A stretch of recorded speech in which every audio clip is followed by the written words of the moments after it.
All right, so welcome to the podcast. Today's topic is all about Etsy success, how to have an Etsy shop succeed in 2021 and even going into 2022. So the question is, can you have a successful Etsy business in 2021? Yes, you can.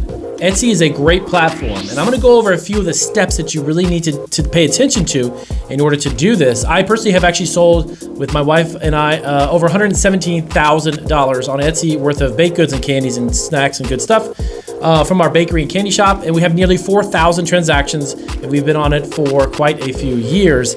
We've shipped our products to over 15 countries who've purchased through Etsy alone, and of course, we have to operate our candy and snack business through our commercial kitchen. This is definitely not something that you can do from your home, but this is only one of the multiple e-commerce food businesses that we have, and if you know how to utilize the platform, and I'm gonna give you some tips and tricks and some secrets on how we have actually grown our business to do over 6 figures on Etsy. So we're gonna dive into those questions right now.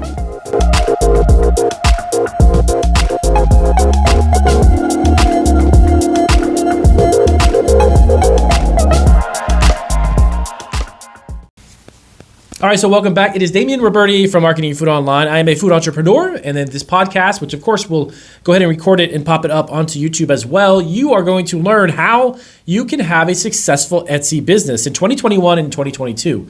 It's definitely a platform that is still worth having, but you have to put the work in. You cannot simply just post products up and then expect that something magical is going to happen. It's very competitive, and you definitely need to use some marketing techniques and some strategies. I'm going to go over those in a couple seconds. So I'm going to show you really quick. If you take a look at that image right there, yeah, this is actually from our Etsy store. I always like to, when I talk about something, I always back it up with proof. That is our Etsy store. We've actually done over $117,000 in business. And of course, I show you guys this, not to, of course, toot my own horn or brag about it. You could do the exact same thing. I'm actually no different than you are. I simply started it, but I put work in and day out to build it. E-commerce is not a set it and forget it concept. You need to put the work in to make it work. And I'm going to give you 3 specific later in the marketing. Number 3 on our list is actually marketing. I'm going to give you 3 social media platforms that I use every single day that reap me big benefits. Okay? So let's dive into this. So how to have a successful Etsy shop. Sorry about that. Number 1, product images. Your product images really sell your product on Etsy. And if you don't take the time to do it right, and you take either you're rushing or maybe you don't have the resources to take amazing, beautiful pictures, those images are big time sellers when it comes to selling a product online, no matter where it is, but more specifically on Etsy. If you're selling food products, it even becomes even more increasing because you're selling a product that has to look delicious. You got to make people salivate for your product. You need to make them really desire and want it. But if your pictures are kind of, they don't have the right lighting, or they're kind of really fast, you've done them really quick, or you haven't edited them right, or the color's off, it's definitely something that's going to hurt you big time. Now, if you need help taking product images, by the way, really quick, down in the description below this video will be a handful of Fiverr gigs. We've actually used Fiverr ourselves a multitude of times, but there are some fantastic photographers on there who can take really good images, and it's worth investing in because you can use those images, in your eBay store if you go there, or if you go to Amazon, or if you go to Walmart.com. If you start to sell other places, those are your pictures. You can do anything you want, but make sure you have great product images. You're going to set the tone for the customer when they want to buy a product. With horrible product images, it ain't going to fly. It ain't going to work. Number 2, pricing and shipping. You need to understand how to competitively price your product, but also create a profit for yourself. I go to Etsy all the time. I actually look at a lot of sellers that are on there, and the prices for some of the products are completely outrageous, and they never move a product. They don't sell. Okay, and then there's a lot of people I know for a fact that they're not making a profit at all or breaking even with a lot of actually edible products, baked goods and things and items like that they're selling for like $10 for 2 dozen cookies with free shipping. I don't even know how they can do this. But understand your pricing and shipping. Shipping is ultra important as well, because if you underprice that and your customer pays, maybe you charge them a couple dollars, but it costs you $8 to ship a product, you're going to be eating into your profit margin. You're going to be losing money. So on the pricing and the shipping, they got to really be very competitive. You got to really understand, how much does your product weigh? How much does it really cost to ship? Spend the time to understand your product specifically. I actually personally ship and pack all of our products. We're a mom and pop type of business. So I've got my wife handles all the production of candies and baked goods and stuff. I do the shipping of every single product. I have learned over the years how much things cost, and I know how much they don't cost. We normally ship on average of around 20 to 27,000 packages a year from just one of our outlets on Amazon. And that I've learned a lot over the years on how to price it. So I make sure I don't lose money. I don't offer free shipping if I can't put that amount into the retail price. A lot of times I'll just add that into the pricing and then sell it, but I'll offer free shipping. So definitely something to think about. So next one up, number 3, is your sales. Now, what do I mean by your sales? You want to make sure that you monitor your sales and you understand what's selling at certain price points and what's not. This is a little bit more of a pricing thing too as well.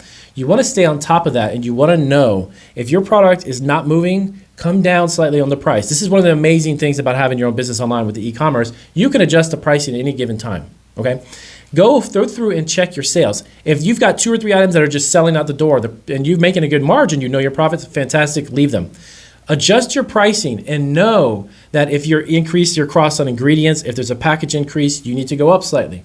You need to monitor your sales and know what your price points are and what's selling and what's not. That gives you the opportunity to adjust your sales. If you don't, you will be losing money. I've learned this over the first couple of years I was online. I didn't realize this. But as I began to buy products and the ingredients, the packaging, the labels, whatever it was, went up, I needed to adjust for that. And if it comes down, then you need to adjust for that too. But you can't just set a price and forget it, and then 3 years later, you're selling at the same price. Make sure that your pricing is competitive, but it's also profitable. Okay, so next question. Can you have a successful Etsy business? Yes, you can if you know your seasons. This is something a lot of people don't even think about. Planning seasonality, planning sales for your seasons, okay? Now, what does that mean, Damien? Well, throughout the year, there's obviously certain seasons, right? There's fall that comes into the holiday season. You've got Valentine's, which is a holiday sale that you've got coming up in February, and so on. Every single month, there's something new. You need to plan and project out 2 to 3 months in advance to know what seasons are coming to adjust your sales or offer a sales or a discount for that purpose. Okay, and especially if you're going into the holidays where you could say, you know, buy 2 items and get 1 for free, free shipping if you have $50 or more. If you want to increase a bundle pack, let's say you're selling sprinkles, let's say, and you've got 1 different color and you want to put a package of 4 different colors together. When you bring together a multitude of products and you create a bundle, you want to promote that for that season. So the seasonality of things, you want to plan that out and know it, because in those peak seasons, you can make a lot of money. Of course, with Black Friday, Cyber Monday, all of these different times of the year, you need to cash in. You need to be on top of your Etsy store. You need to be aware of that. So planning out seasonal sales will help to obviously drive sales. Okay, retail brick and mortar stores do this obviously like clockwork. Walmart, Target, I mean, you name it. Kohl's, all these places know it. They know it well in advance. So they run sales. Okay. Next one up, number 5. Let's see. Over deliver. You want every single order when a customer opens a box to get something that they did not expect. But Damien, does that cost me money? I'm not going to do it.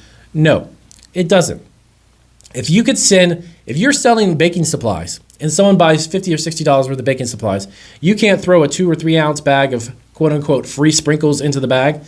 Over deliver, no matter what you're selling. If you're selling necklaces and jewelry of some kind, send them a coupon specifically for them. And it says, hey, get 20% off with this code on the next order. Thank you, Susie. Customize a little coupon. That's part of over delivering. We do that all the time. We send people extra samples, or if I have a new product that I'm trying to, I'll make a little bag of it, send it out to the customer. Give it to them for free. But when you over deliver what the customer expects, and they're assuming that they're just going to get I ordered a bag of mixed nuts, but you sent in another bag of another flavor of nuts for them to try or something. Companies do this all the time. I personally order from a lot of vendors, and believe it or not, there's a lot of vendors I buy from who do this to us as a business, from business to business sales, and they offer a product or they over deliver than what I expect. And actually, it's a really cool surprise. I get excited every time, but I go back again and back again. Why do you think I've sold $117,000 worth of product on Etsy? I send out a lot of free samples. I'll send out a coupon, send them a discount. Whatever it is, it doesn't make a difference. Giving the customer more than they're expecting when they open a box, that is over delivering. Okay? Finally, the marketing piece. This is how you create a 6-figure business on Etsy. You do not create a 6-figure business or even 7 figures on Etsy by just launching a store, putting products up there, pricing it, and then sitting back and then saying, well, I can't wait till the sales roll in. I'm just going to sit here and chill. Not even close. They have to be run just like brick and mortars, if not more so, because it's so competitive online. And what do I mean by that, brick and mortar? Because you have to advertise. You got to market. You got to promote. You got to be on Pinterest, Facebook, Instagram, Twitter, even LinkedIn. Believe it or not, people don't even tap into LinkedIn. There's a gold mine of people who can buy stuff from you on LinkedIn. Create a LinkedIn account. Start posting your products from your Etsy store on LinkedIn. Here are the 3 specific social medias that we use every day. Number 1, Pinterest. My Pinterest account averages between 875,000 views a month to 2.5 million. 2 months ago, we peaked out at 2.5 million, and we're around, I think, 2.1 million on Pinterest. We use Pinterest. We have about 38,000 pins on Pinterest. We use Pinterest for all of our businesses, but Etsy is a no-brainer. Did you know the demographic of the most used, the user that uses Pinterest the most is millennial women who are between 25 all the way up to, actually it's a little bit millennials and a couple generations forward, but 25 to 44. And they are women. They're not men, they're women. And the predominant amount of things that they're interested in includes products that are on Etsy. Etsy pins have a tremendous amount of engagement and traffic. If you're not using Pinterest for your Etsy store, you're just missing out. Next one up is Facebook, obviously, but not just using Facebook. You need to post consistently and regularly on Facebook. And you need to become a member in some groups on Facebook that are related to the product you're selling. You want to sell 6 figures on Etsy? Go to Facebook, find 5 groups of people, of no matter who it is, 5 groups on Facebook that are related to what you're selling. Join those groups. Engage. First off, engage with the group. Don't start just posting things. Engage with the group. And little by little, post a product. Post a link.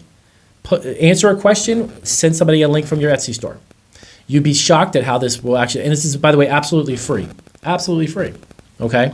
But Facebook is great, but you have to be active. You need to put the effort in. You got to be engaging on these social media platforms. Okay? Pinterest and Facebook. Last one is Twitter.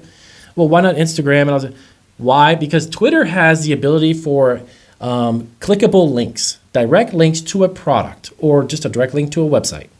You post a picture of your product from your Etsy store with a direct link to that product, and you put a little information on there. A couple of hashtags, 2 to 3 hashtags with information or words that are associated with what you're selling. I'll give you an example. If you sell chocolate chip cookies on Etsy, hashtag cookies, hashtag bakery, hashtag bake. Simple as that. Why is it important? Because those 3 hashtags will attract, once it goes into the feed, the Twitter feed, is going to attract an enormous amount of attention to your product because of those specific hashtags. Okay? So using Twitter is absolutely a gold mine. We use Twitter all the time for actually our Amazon store, and it's amazing. But it's free. I take only about 5 to 10 minutes out of my day, and I post on social media, and I'm done. It doesn't have to be a long thing, guys. But use these 3 specific platforms, and I'm telling you, you'd be shocked at how your business and even just the engagement on your Etsy store would be skyrocketing. Okay, so these are 6 specific things that you can do right now that will help you figure out how to have a successful Etsy shop for 2021 and 2022. Why do I say 2022? Because going into next year, e-commerce is going to continue to skyrocket because of what happened in 2020. 2021, this year, has been unbelievable. This year, Amazon will be doing over $600 billion in sales on one platform, on Amazon. That is shocking. It actually has surpassed Walmart. So more and more people are buying stuff online, but you can't just be online. You have to understand how being online works, and then you need to put the work in to make it happen. So if you have any more questions and you want to know more about can you have a successful Etsy business in 2021 and 2022, let us know in the comments. If you are a 6-figure seller, give us some tips. Let us know down below what makes your specific shop sell so much. And I'll see you guys on our next video.